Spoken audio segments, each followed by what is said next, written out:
Good morning, everybody. Welcome back for installment of Scott Selections here for Tuesday, December 13th. Before we're getting today's play of the day, quick recap of what happened yesterday. We had a nice winner in the NBA with the Grizzlies first half, -3.5 and -115 on PointsBet. I believe the line closed at 4.5 or 5. Didn't really matter. Grizzlies led by double digits at the half. Feels good to correctly predict an injury report as we thought the Hawks would bench basically everybody on the second night of a back-to-back with travel after an overtime game on Sunday. And that's exactly what happened. Trae Young did not play. Bogdanovich didn't play.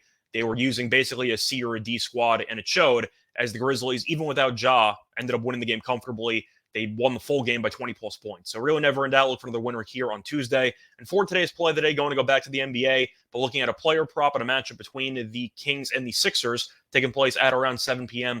Eastern time. And for this matchup, we're going to take a player prop in this one. We're going to take Joel Embiid over 31.5 points at -115 on DraftKings. Time recording of 2 a.m. Eastern time. A couple reasons why I like the over here for Embiid points.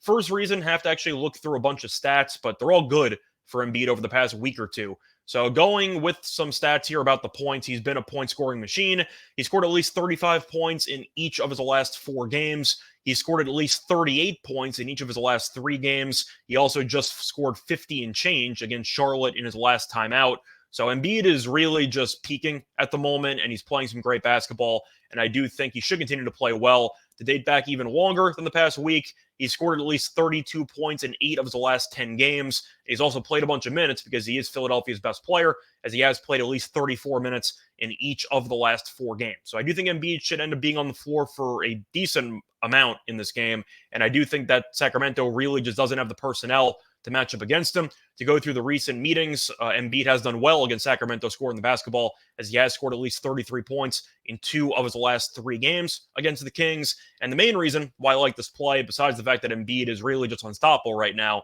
is the fact that the Kings are really, really bad at preventing opponents from scoring in the paint.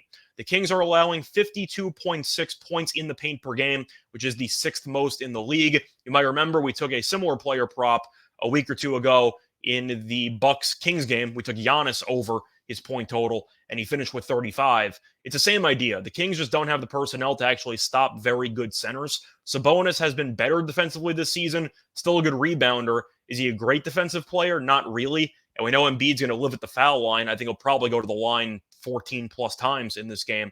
But Embiid has been really just clicking on all cylinders. We know that Philly's going to force feed him. Harden's also back in the lineup, which could take some pressure off him, eliminating some of the double teams. And Harden's also been very good at facilitating this season and really in his entire career. So I do think that Harden could give Embiid some easy looks, but mostly taking the pressure off him and allowing some spacing for Embiid to really take advantage of. But at the end of the day, you're going to give me a game where the total has actually gone up in the full game total. It went up from 227 to 228.5, and Philadelphia's team total is set at 116.5.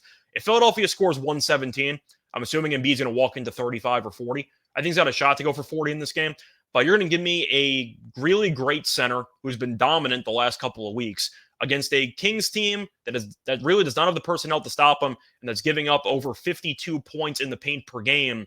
I think Embiid should really feast here, and I think if he ends up attempting 20 shots with probably 10 plus free throws, will probably end up going over.